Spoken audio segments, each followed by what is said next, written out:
The colony ship Whisper of Dawn had been dying for 3 weeks now. Captain Thelver could do nothing but watch as his people perished one by one in the cold embrace of the void. The ship's corridors, once filled with the gentle songs of his species, now echoed only with the labored breathing of the sick, and the quiet sobbing of children who understood, in that terrible way children do, that something was very wrong. Thelver stood on the bridge, his legs trembling with exhaustion, his feathered body slumped against the navigation console. The soft blue plumage that marked him as a scholar of the highest order had dulled to gray, matted with sweat and grime. His large eyes, evolved to see in the gentle twilight of his home world, stared at the view screen where a yellow star burned in the distance. It was their last hope, and even that hope was thin as paper. 3 weeks ago, Thelver had watched his world die. The Crush Empire had come without warning, their war fleet blotting out the sun as it descended on the planet Vakris. The Vakrin had been a peaceful species for 4,000 years, their society built on art, philosophy, and the pursuit of knowledge. They had no weapons that could stand against the Kresh Armada. No warriors trained for such brutality. Within 6 hours, the bombardment had begun. Within 3 days, 4 billion Vanran were dead, their cities turned to glass, their libraries burned, their children scattered like ash on the wind. Only the Whisper of Dawn had escaped, a colony ship that had been in orbit during the attack. Thelver, who had been preparing for a peaceful mission to establish a research outpost on Vakros's third moon, found himself instead loading every survivor he could find into the cargo holds. 127 souls, all that remained of a civilization that had stood for millennia. He had jumped blind into the black, choosing a random vector away from the Crush fleet, and by pure chance had found himself heading toward the region of space that every galactic chart marked in crimson, the Forbidden Zone. For 3 generations, the galaxy had avoided this sector. 60 years ago, the Galactic Council had sent probe ships to explore what appeared to be a promising yellow star system. The probes had vanished. Survey vessels were dispatched. They too disappeared without a trace, their transmission simply ceasing as if swallowed by darkness itself. The Council had declared the region forbidden and moved on. There were millions of stars in the galaxy. One haunted sector was easily avoided. Ow. But for the Vakrin, there was nowhere else to go. Behind them, the Crash Hunter killer ships prowled the trade lanes, searching for survivors. To either side lay Council space, where the governments had already made it clear they would not risk war with the Crush Empire over a functionally extinct species. The Forbidden Zone was their only option, and even that was less a choice than a final desperate roll of cosmic dice. Now, as the Whisper of Dawn limped toward that yellow star, her engines stuttering and misfiring, her life support systems failing one by one, Thelver wondered if perhaps the probes had been right to fear this place. Perhaps they would simply vanish, as those others had, winking out of existence as if they had never been at all. It would almost be a mercy. At least the children would stop suffering.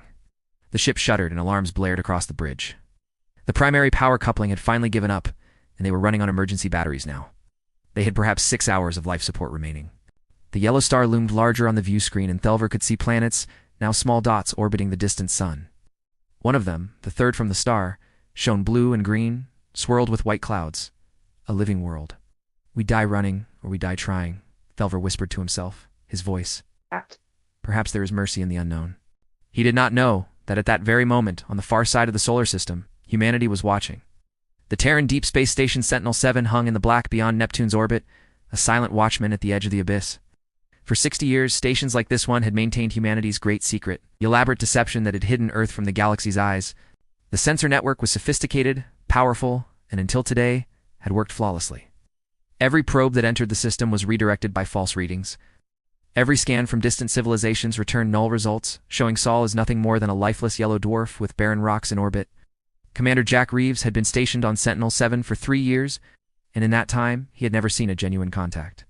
The 52-year-old veteran had gray in his beard and scars from the incident that had sent humanity into hiding, and he preferred the quiet tedium of deep space watch to the alternative. He sat in the command chair, nursing his 4th coffee of the shift, when the alarms began to scream. "Contact!" Enan Patel shouted from the sensor station, her voice cracking with surprise. Unknown vessel bearing 273 mark for distance 800 million kilometers in closing. Reeves was out of his chair before she finished speaking. His coffee forgot. How the hell did something get through the grid? I don't know, sir. It just appeared on our screens. It's inside the network perimeter. Reeves leaned over her shoulder, studying the readings. The contact was small, perhaps 200 meters long, and it was moving erratically. Its energy signature was all wrong, fluctuating wildly. As he watched, the ship's trajectory wobbled, correcting itself clumsily. "That ship is dying," Reeves said quietly. "Pull up a tactical analysis." The computer rendered its verdict in seconds. Radiation leaking from damaged engines, life support operating at minimal capacity, structural integrity compromised in at least 7 locations. The vessel was heading toward Mars on what appeared to be a desperation course, probably hoping to find something, anything that might save whoever was aboard. "Get me Luna Command," Reeves ordered.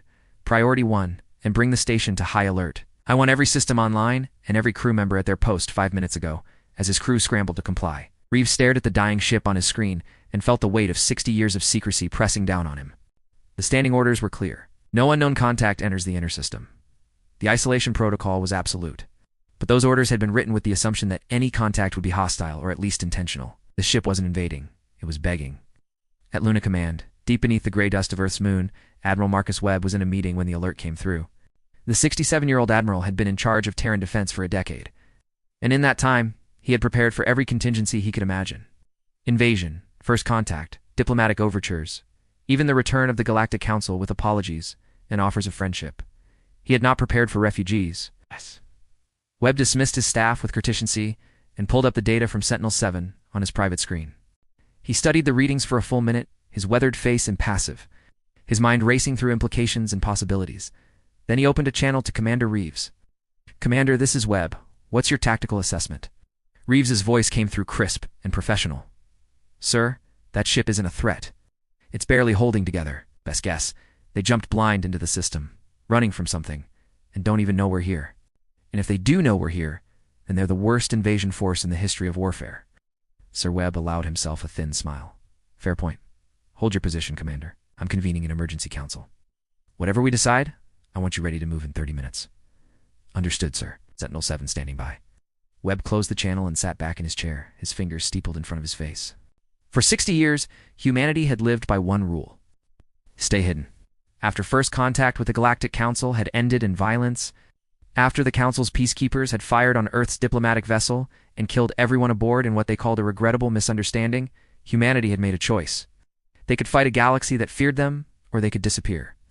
They had chosen disappearance, building a sensor network that made Sol invisible, scrubbing their presence from galactic records, becoming nothing more than a ghost story whispered in the dark corners of space stations. Now something was dying on their doorstep, and Webb faced the question he had hoped never to answer. What price secrecy? He opened a channel to Earth, to the Tan Council that governed humanity's unified government. Within 15 minutes, holographic projections of the 7 council members materialized around his conference table. Webb wasted no time with pleasantries. "Ladies and gentlemen, we have a situation." He brought up the sensor data, letting them see what he saw. "An unknown vessel, badly damaged, is entering our inner system. It will reach Mars orbit in approximately 6 hours. If we do nothing, everyone aboard will be dead in 7. Counselor Chong, the representative from East Asia, leaned forward. "Do we know who they are?" "No identification yet. The ship's transmitters are damaged, but whoever they are, they're not military." "No.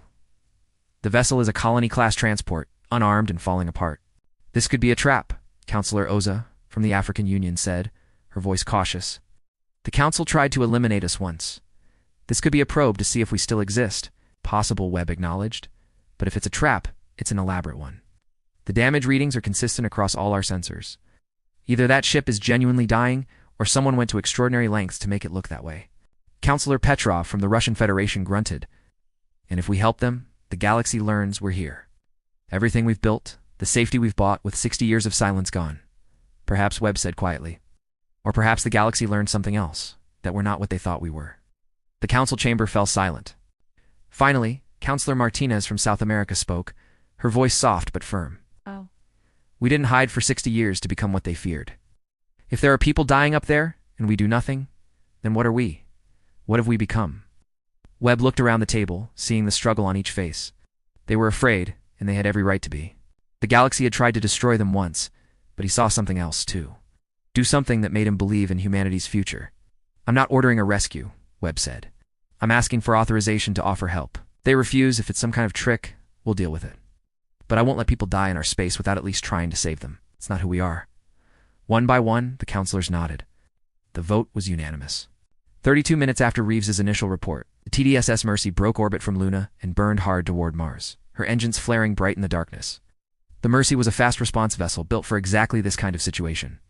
Though her designers had imagined rescuing human colonists, not unknown aliens. Commander Reeves had transferred his flag to the Mercy, leaving Sentinel-7 under his executive officer's command. If this was going to be humanity's return to the galactic stage, Reeves wanted to be there to see it. The Mercy caught up with the Whisper of Dawn 3 hours later, matching velocity with the tumbling colony ship as it drifted past the orbit of Mars. Up close, the alien vessel was even worse than the sensors had suggested. Scorch marks covered the hull, evidence of weapons fire.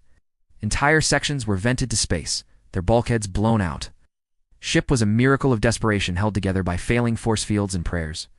Life signs? Reeves asked his sensor officer. Confirmed, sir, 123. No, wait, 127.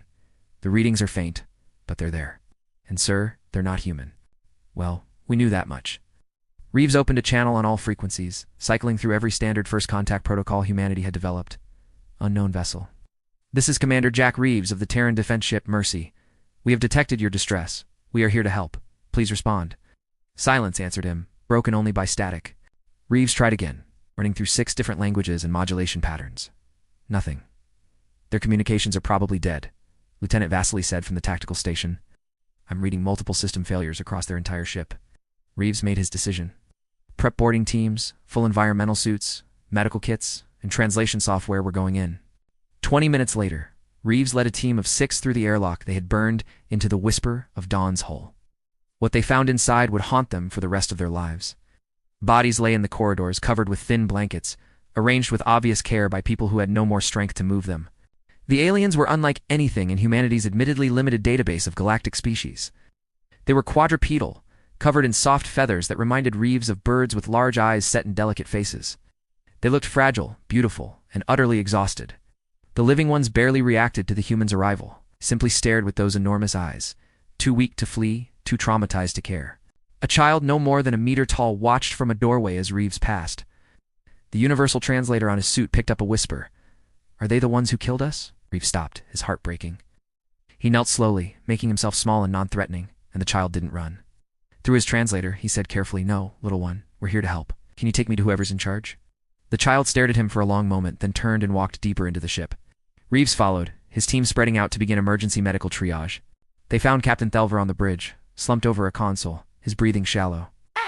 When Reeves touched his shoulder, the alien captain jerked awake, his eyes wide with terror. Please, Thelver whispered, the translator, rendering his words in broken English. Please, we mean no harm. We are refugees. We have nothing. Just let us die in peace. Don't make it hurt. Reeves felt something crack inside his chest. This being thought they were here to finish what someone else had started. He removed his helmet, showing his face, letting the alien see his expression. I'm Commander Jack Reeves. Nobody's dying today. We're getting you to safety. Thelver stared at him, and Reeves watched comprehension slowly dawn in those alien eyes. It's not comprehension of the words, but of something deeper. Recognition that perhaps impossibly someone had come to help. You don't want to kill us. No, Reeves said firmly. We want to save you, all of you, but we need to move fast. Can you help me get your people to our ship? What happened next would become legend in both human and Vakran history. Despite their injuries, despite their exhaustion, despite having every reason to distrust the universe, the Vanran let themselves be carried to safety by these strange bipedal creatures who had appeared from nowhere. Reeves's medical team worked miracles in the Mercy sick bay, stabilizing the worst cases, treating radiation sickness and malnutrition and injuries that no being should have survived. And through it all, the Vacan kept asking the same question. Why? The Mercy burned hard for Earth, running at maximum acceleration with Admiral Webb's authorization to break every protocol in the book. 16 hours after the initial rescue, the ship entered Earth's atmosphere and descended toward Ascension Island, a remote facility that had been prepared for exactly this scenario, though no one had truly believed they would ever use it. As the Mercy's landing gear touched down on the tarmac, Captain Thelver pressed his face against a viewport and saw a world he had only dreamed of. Blue oceans, green continents, white clouds drifting across a sky so bright it hurt to look at, and everywhere the evidence of a thriving civilization that had somehow remained hidden from the galaxy. What is this place? Whispered. Dr. James Kowalski, the chief medical officer who had been treating him during the flight, smiled. Welcome to Earth, Captain. You're safe now. The next 3 days blurred together in a haze of medical treatment and careful diplomacy. The Vakron were brought to the facility's medical center where human doctors worked around the clock to stabilize them. Dr. Kowalski, a 54-year-old physician who specialized in xenobiology, found himself inventing new treatments on the fly. The Vakran physiology was similar enough to Earth species that basic medicine worked. But they were severely malnourished, their bodies depleted from weeks of starvation and stress. The children responded fastest. Within 2 days, the young Vakron, who had first led Reeves to the bridge, was running through the facility's gardens. laughing as human children showed her how to play catch. She had given her name as Vestrin, and she had adopted Dr. Kowalski as a surrogate parent, following him everywhere with wide-eyed curiosity. The adults recovered more slowly, and not just physically. Thielver spent hours being debriefed by Admiral Webb and a team of xenanthropologists, historians, and military intelligence officers through translators that improved by the hour as the AI learned Vakran language patterns. He told Earth the story of what had happened to his people. The Krush Empire, Thielver explained, had been expanding for 2 centuries. They were a reptilian species, aggressive and militaristic, bred for conquest on a high-gravity world that made them incredibly strong. Where most species negotiated and traded, the Kresh simply took what they wanted. They had conquered 47 worlds in the past 100 years, enslaving some populations, exterminating others, always expanding their territory. The Vakran had been targeted because their worlds were rich in rare minerals. They had tried to negotiate, offering to share their resources peacefully. The crash had responded with orbital bombardment, 4 billion dead in less than a week. The genocide had been methodical, efficient, and brutally complete. And the Galactic Council, Admiral Webb, asked quietly? They did nothing. Thielver's feathers rippled with what the translators identified as deep sadness. The Council issued a statement of concern. They held emergency sessions. They debated sanctions, but the Krush are powerful, and the Vakran were weak. We had no strategic value, no military alliances. In the end, the galaxy decided we were not worth a war. Webb sat back in his chair, his expression dark. Tss. Around the conference table, the human officers were silent, processing this information. The galaxy they had left behind 60 years ago had apparently grown more callous, more willing to overlook atrocity in the name of stability. Tell me about the Forbidden Zone, Webb said. How did you end up here? Desperation, Thielver said simply. The crash hunter-killer ships were pursuing us. Council space would not harbor us. The only direction left was into the sector you call the Forbidden Zone. We expected to die. Instead, we found you. He paused, his large eyes studying Webb intently. But you are not on any galactic charts. There is no record of your species, no mention of this world. How is that possible? Webb exchanged glances with his officers. They had known this question would come. That's a long story, Captain. If we're going to tell it, I think your people deserve to hear it too. Would you gather them? We have much to discuss. That evening, in the facility's main hall, Admiral Webb stood before 127 Vakran refugees and told them about humanity. He explained first contact, how Earth's diplomatic vessel had approached the Galactic Council with open hands and peaceful intentions. He described how the Council's peacekeepers, startled by humanity's appearance and frightened by Earth's high gravity and the strength it gave its people, had fired first and justified it later. 43 humans had died in that attack, vaporized in an instant by weapons meant to defend, not murder. The galaxy had apologized, called it a tragic mistake, offered reparations. But Earth had seen the fear in the Council's eyes, had read between the lines of their diplomatic messages. The galaxy saw humans as dangerous, as death worlders, who were too strong, too aggressive, too unpredictable to integrate peacefully. So humanity had made a choice. We disappeared, Webb said, his voice carrying in the quiet hall. We built a sensor network that made our system invisible. We erased ourselves from galactic records. We've been watching the galaxy for 60 years, but we've never reached out. We decided that if the galaxy couldn't accept us, we would rather be alone. Elder M. Set, the oldest Vakran, and their chief historian spoke up from the front row. But you revealed yourselves for us. Why? We are nothing. We have nothing to offer you. Webb looked at the old Van Rand for a long moment. Because the strong are supposed to protect the weak. Because it was right. Because no one else would. He paused. Didn't hide for 60 years to become what the galaxy feared. If we let people die when we could save them, what would that make us? The Vakran were silent, absorbing this. Then Vestrin, the child who had first led Reeves to the bridge, spoke up in her high, clear voice. Does this mean we can stay? Webb smiled. For the first time since the crisis began, some of the tension left his shoulders. Yes, little one, you can stay as long as you need to. Earth is your home now, if you want it to be. The Vakran began to weep, and the sound of their crying filled the hall. These were not tears of sorrow, but of relief so profound it bordered on physical pain. They'd expected death, or at best, cold tolerance from a galaxy that had abandoned them. They had not expected kindness from strangers who owed them nothing. But humanity's generosity would be tested sooner than anyone expected. 3 days after the Vakran's arrival on Earth, long-range sensors detected new contacts entering the outer solar system. Commander Patricia Hernandez Reeves' replacement on Sentinel-7 watched the readings with growing alarm. 3 ships, military-grade, moving in a standard hunter-killer formation. Their energy signatures matched nothing in Earth's database, but their trajectory was unmistakable.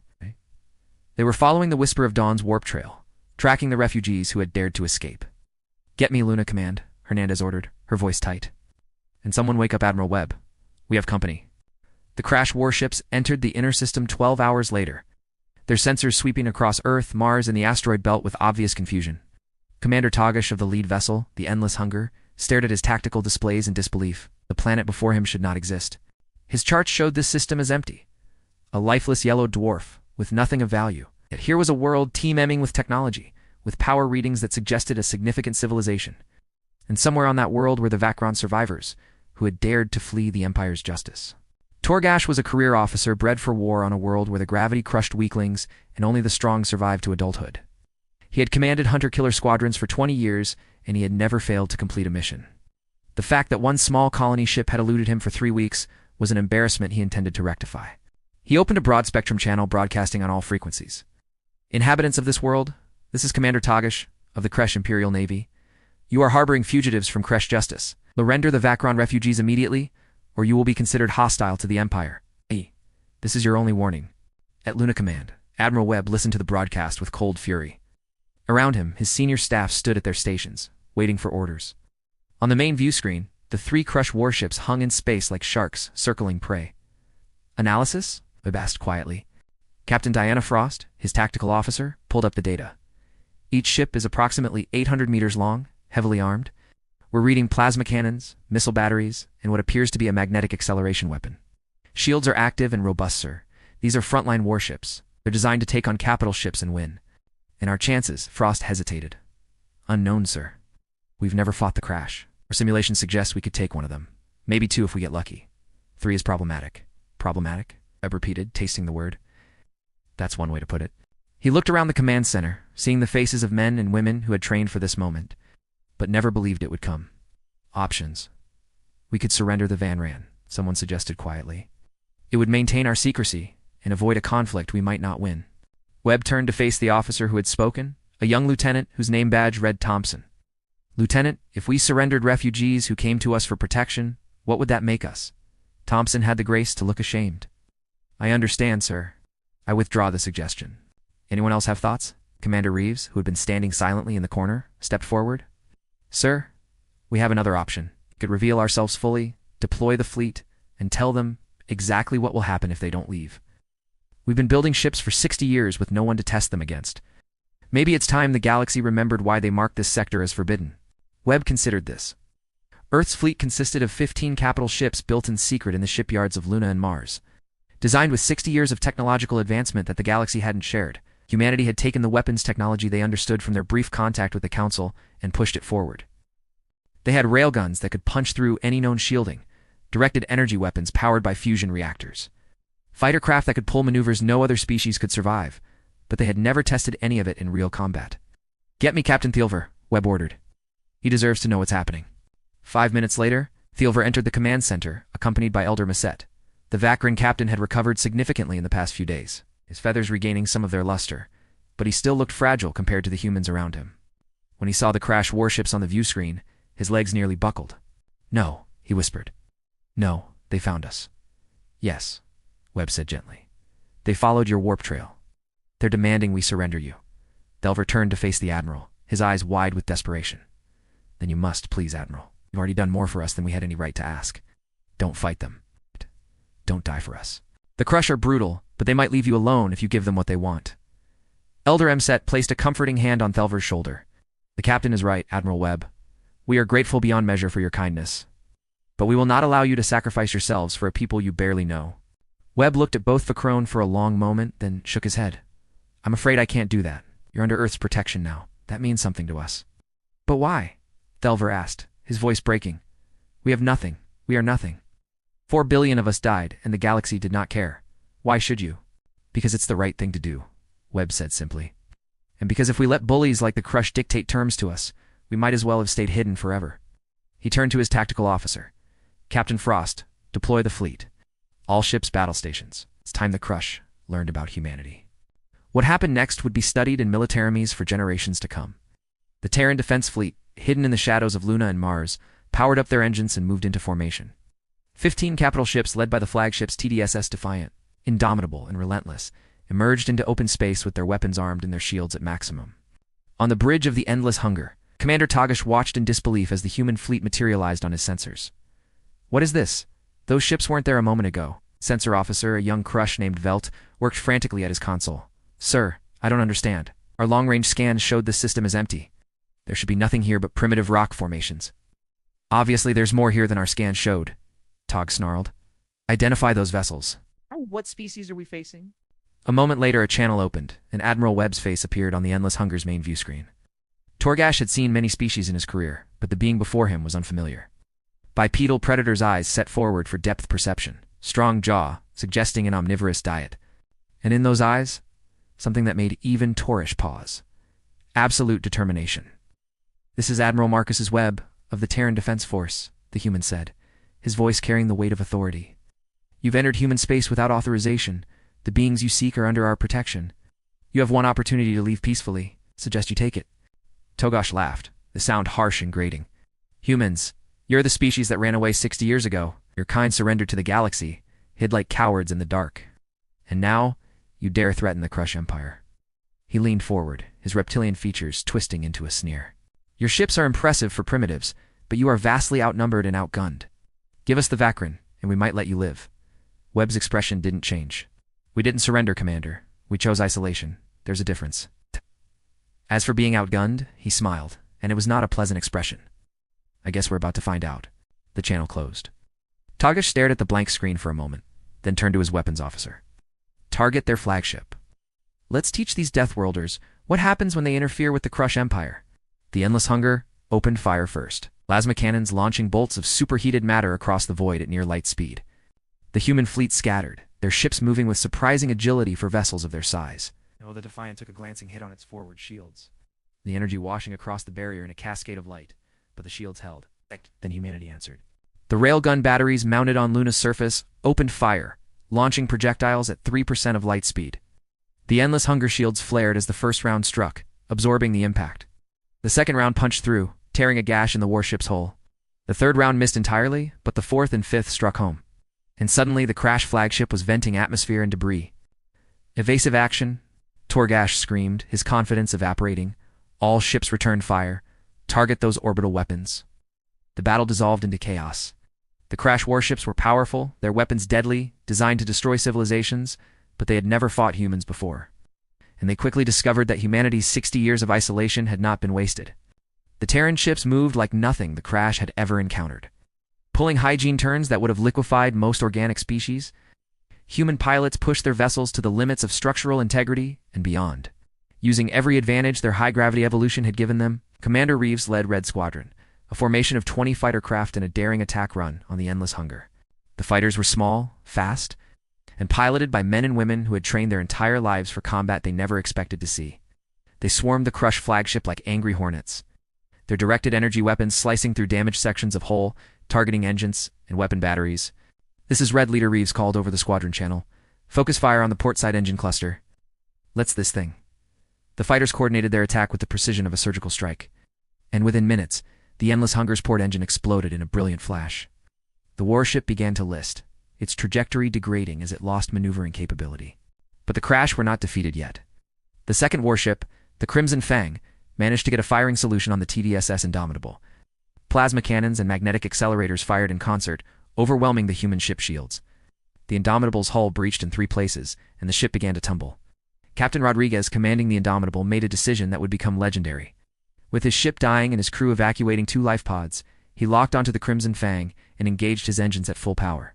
This is Rodriguez. He broadcast on all channels, his voice calmed despite the alarm screaming around him. Indomitable is lost. I'm taking one of them with me. For Earth, for everyone who couldn't fight back. The Indomitable, all 700,000 tons of her, slammed into the Crimson Fang at a relative velocity of 300 kilometers per second. The impact was visible from Earth, a brief sun that flared and died in the space of heartbeats. When the light faded, both ships were gone, reduced to expanding clouds of debris. The third Crush warship, the Shadow of Conquest, tried to disengage. Its commander realizing too late that this was not the easy hunt he had expected.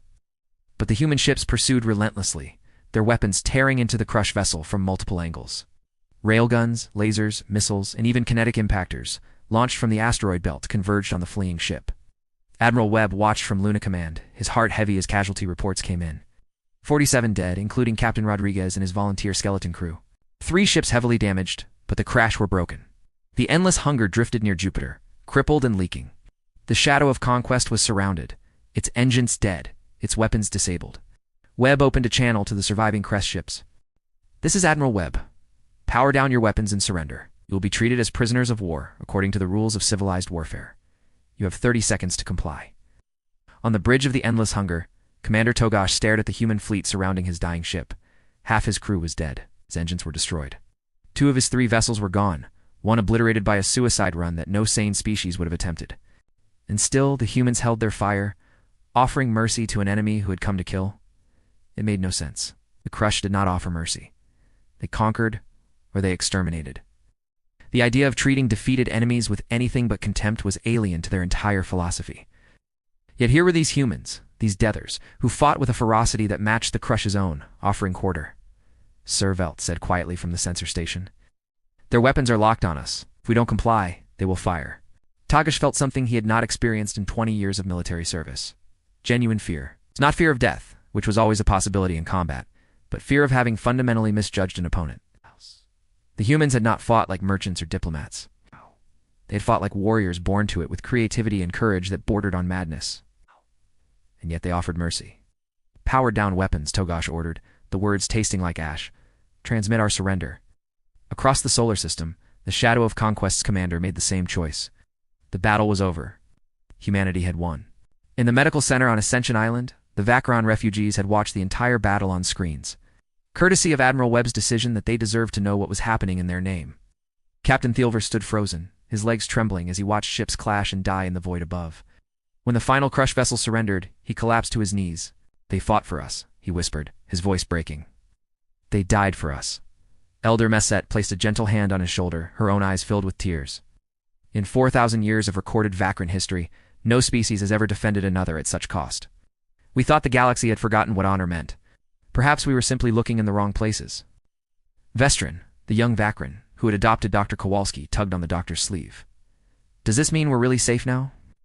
Kowalski knelt down to her level, his own eyes damp. "Yes, little one, you're safe."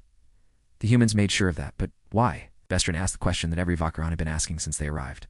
"Why would they do this for us?" Kowalski smiled sadly. "Because that's what humans do, sweetheart. We protect those who can't protect themselves." The aftermath of the battle took weeks to process. The Crushed prisoners were interned at a facility on Luna, treated with medical care that shocked them. They had expected execution or slavery. Instead, they received food, water, medical treatment for their injuries, and housing that met galactic standards for prisoner welfare. Commander Togash spent hours being interrogated by human intelligence officers. And with each session, his understanding of these strange beings deepened. "You could have destroyed us," he said during one session, speaking to a human colonel named Patterson. "When we were crippled, you could have simply finished us. Why didn't you?" Patterson, a career military officer with gray hair and a scarred face, studied the Crush commander for a long moment. "Because we're not like you. We don't kill defenseless enemies. We fight when we must, and when the fight is over, we show mercy. That's the difference between warriors and butchers." Togash absorbed this, his worldview cracking. The Vanran were defenseless. "My empire did not show them mercy." "No," Patterson agreed quietly. "You didn't, and that's why we fought you. That's why we'll keep fighting anyone who preys on the helpless." The conversation was interrupted by an alert from Earth. Admiral Webb had made a decision, one that would change the course of galactic history. 3 weeks after the battle, Webb stood in the communication center at Luna Command, surrounded by his senior staff and representatives from the Terran Council. Before him was a quantum communication array, recently modified to reach across light years in real time. He had spent days crafting the message he was about to send, weighing each word, knowing that what he said next would determine humanity's future relationship with the galaxy. Captain Thelver and Elder Emset stood nearby, having been invited to witness this moment. The Vakron refugees had been offered a choice: remain on Earth or seek refuge elsewhere in the galaxy. To a being they had chosen to stay. Earth was the first place in their long ordeal that had felt safe, and many of them could not imagine leaving. Webb took a deep breath and activated the array, broadcasting on the emergency frequency used by the Galactic Council. His message would reach every major civilization within days. "This is Admiral Marcus's Webb of the Terran Defense Force, broadcasting from the Sol system. For 60 years, humanity has maintained silence, hidden from the galaxy after our first contact ended in tragedy. We disappeared because we were told we were too dangerous, too unpredictable, to integrate peacefully. We accepted that judgment and chose isolation over conflict." He paused, letting his words sink in. "But we can no longer remain silent. 3 weeks ago, Vakran refugees fleeing genocide entered our space. They were pursued by Crush warships intent on completing an extermination. We offered the Vakran asylum. The Crush demanded we surrender them. We refused. Webb's expression hardened. The Crush attacked, we defended, and we won. 2 of their warships were destroyed, the 3rd captured. The Vakran refugees are safe, alive, and under Earth's protection. He leaned closer to the camera, his voice carrying absolute conviction. Let me be clear about what this means. As of today, Earth is declaring itself a sanctuary world. Any species fleeing persecution, genocide, or unjust prosecution may seek asylum here. We will evaluate each case on its merits, but we will not turn away the helpless simply because helping them is inconvenient or dangerous. The command center was silent, everyone absorbing the magnitude of what Webb was saying. This was not just a return to the galactic stage. This was a declaration of purpose, a line drawn in the cosmic sand. We are not rejoining the Galactic Council, Webb continued. We do not seek trade agreements or diplomatic alliances. We make only one promise. We will defend those who cannot defend themselves. Any species, any government, any empire that preys on the weak will answer to us. This is not a threat. It is a fact. He stood straighter, his military bearing evident. We are humanity. We do not abandon the helpless. We do not ignore injustice. We do not surrender our principles for convenience. Not now, not ever. To the refugees of the galaxy, Earth's door is open. To the predators, come at your own risk. Webb reached forward and terminated the transmission. The command center remained silent for several heartbeats, then erupted in a mixture of applause and worried murmurs. They had just announced humanity's presence to a galaxy that had tried to forget them, and they had done so by essentially declaring themselves the protectors of the downtrodden. The implications were staggering. Thielver approached Webb, his movements uncertain. Admiral, what you have done. The consequences could be severe. The Crush Empire will not forgive this defeat. Other powers may see your declaration as a threat to the existing order. Webb nodded. I know. We'll deal with that as it comes. Well, but I couldn't stay silent, Captain. Not after what I've seen. The galaxy failed you. It failed everyone the Crush destroyed. Someone needs to stand up and say that's not acceptable. Elder MSet spoke, her voice soft but clear. You have given us more than asylum, Admiral. You have given us hope. Hope that perhaps the galaxy can be better than it is. Hope that kindness still exists among the stars. Webb managed a tired smile. Let's hope the galaxy agrees with you, Elder. 6 months passed. The galaxy's response to Webb's message was mixed and complicated.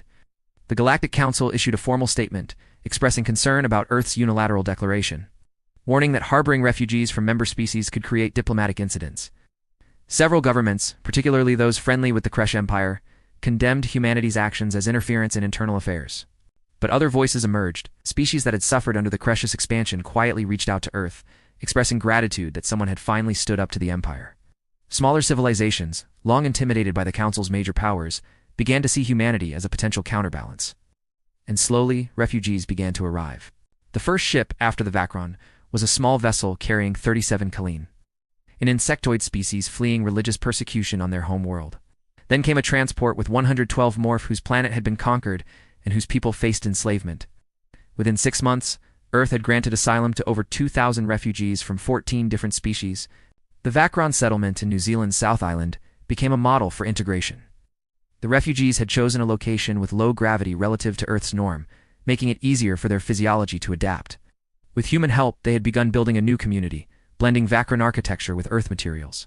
Vakran children attended schools alongside human children, learning Earth's languages while teaching their own.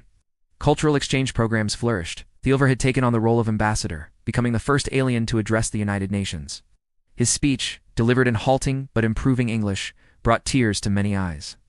He spoke of loss and hope, of despair and salvation, of a galaxy that had forgotten compassion and a species that remembered. When we fled into the dark, he said, standing at the podium in New York, we expected death. We found instead a people who valued life over convenience, chose courage over safety, who remembered that strength without compassion is merely brutality. Humanity saved us not because we had anything to offer, but because it was right. Because it was right. That is a rare thing in this galaxy. Perhaps it is the rarest thing of all. The speech was broadcast across Earth and through quantum channels to watching alien civilizations. The message was clear. Humanity was back, and they were not the monsters the galaxy had feared. But peace was fragile, and Earth's new role came with challenges. The Crush Empire, humiliated by their defeat, began amassing ships at the edge of human space. They did not attack, but their presence was a constant reminder that conflict could resume at any moment. Other powers watched carefully, evaluating whether Earth's military capabilities matched its bold words. Admiral Webb, now promoted to overall command of Terran defense, spent his days preparing for possibilities he hoped would never come. The fleet was expanded, new ships laid down in the orbital yards, training intensified. Diplomatic channels were opened with species willing to talk to humanity, building a network of informal allies. Commander Reeves, promoted to captain and given command of the new TDSS Sentinel-class flagship, patrolled the outer system with heightened vigilance. Long-range sensors detected regular contacts, now ships, approaching the solar system, some with peaceful intent, others probing humanity's defenses. Each contact was evaluated, each potential threat assessed. Dr. Kowalski found himself running a xenobiology department that grew by the month. Studying the needs of species Earth had never encountered before, the medical challenges were immense, but so were the rewards. Eston, now healthy and thriving, often helped him in the lab, translating for newly arrived Vakran refugees and serving as a bridge between species. On a cool evening in early spring, Webb stood on the observation deck at Luna Command. Looking down at the blue-green marble of Earth, the planet was no longer hidden, no longer alone. Ships moved in orbit, some human, some alien. Refugees from across the galaxy had found safety there, and more were coming. His communicator chimed. Captain Reeves's face appeared on the small screen. Admiral, we have contacts. 7 ships, civilian configuration, entering the outer system. They're broadcasting on refugee frequencies, requesting asylum. Webb felt the familiar weight settle on his shoulders. 7 ships, hundreds, perhaps thousands of beings, fleeing something terrible.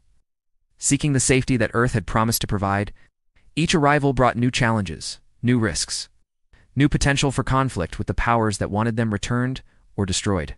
Bring them in, Captain Webb said quietly. Well, find room, Reeves smiled. Understood, sir. Sentinel-7 is moving to intercept and provide escort. Transmission ended and Webb remained at the window, watching the stars. Somewhere out there, the Crush Empire plotted revenge. Somewhere, the Galactic Council debated sanctions. Somewhere, species who saw humanity as a threat made plans. But also out there, refugees heard Earth's promise and found the courage to flee their oppressors. Species facing extinction found hope in humanity's declaration. The downtrodden and desperate looked to Sol and saw light in the darkness. Earth had chosen its path. Not conquest, not isolation, but protection. The role of guardian to those who had no other defender. It was a heavy burden, one that would demand sacrifice and courage in measure unknown. But Webb knew with absolute certainty that it was the right choice. Because in the end, what defined a species was not its weapons, or its technology, or its strength. What defined a species was what it chose to do when faced with suffering it could prevent. Humanity had made its choice 60 years ago when it hid from the galaxy. Now it had made a different choice, and the galaxy would have to accept it. Behind him, the command center hummed with activity. Ships were being deployed, resources allocated, facilities prepared for the incoming refugees. Earth's machinery of compassion ground into motion, well practiced now after 6 months of constant arrivals.